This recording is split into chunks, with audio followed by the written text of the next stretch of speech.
It may be hard to see what this has to do with tiny samples of iron, or what this has to do with this Saskatoon-based scientist's mathematical calculations. It doesn't get any more exciting than this.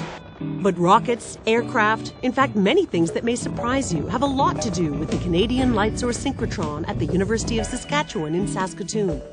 Just ask Jeff Cutler. We're doing everything from looking at environmental samples to try to look at things for advanced spacecraft development to making better coatings for pop cans. There's something new every day. Jeff Cutler is a chemist who helps develop business opportunities for the Canadian light source synchrotron, the country's most powerful new research tool. So everywhere there's a bending magnet, we can put a beamline on. It's why, when he's not doing his own scientific research, you'll often see him leading tours for companies like IPSCO. If people are trying to probe metals, this is where you could do things like look at stresses and strains potentially down the road. You just won't find anyone more eager than Jeff to show industry how the synchrotron can help them. So like I said, there's a real potential opportunity here for anybody to come in and do kind of new cutting edge research. If Jeff sounds keen, it's because when it comes to working at the synchrotron, he is. I call it the coolest science job in Canada. Because there is so many different things always happening here and so many different people to interact with.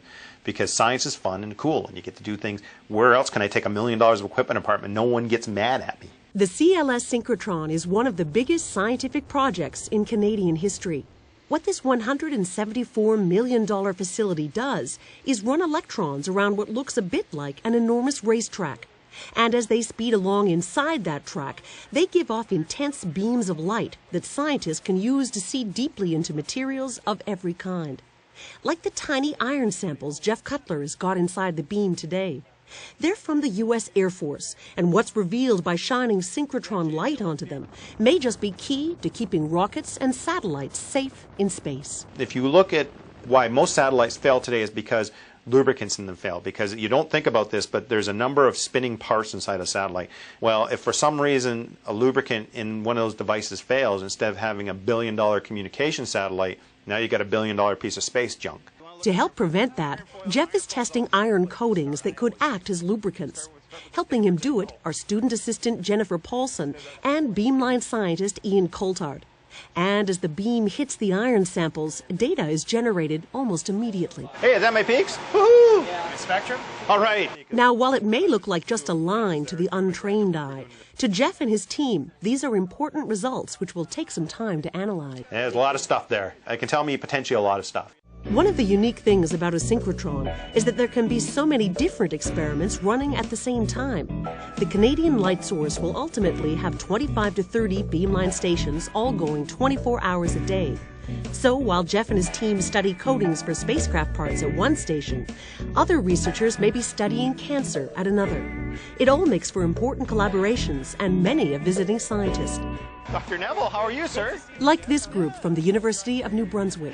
I was talking to somebody at work and said, "You going to Saskatoon again? Didn't you just come back from Saskatoon?" I said, Bumping into people with very different backgrounds is a great way to spark new scientific ideas.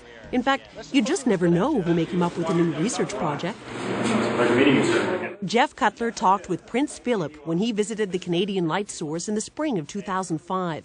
And the prince asked some very insightful questions. And he started saying, well, can you look at the nature of old arsenic insecticides in the soils and how they maybe impact root vegetables, like would they be getting into the potatoes and the turnips and things like that?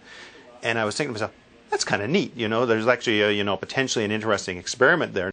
And if Jeff decides to pursue the idea? I may have to put him down as an author in the paper, Jeff Cutler and His Royal Highness Prince Philip.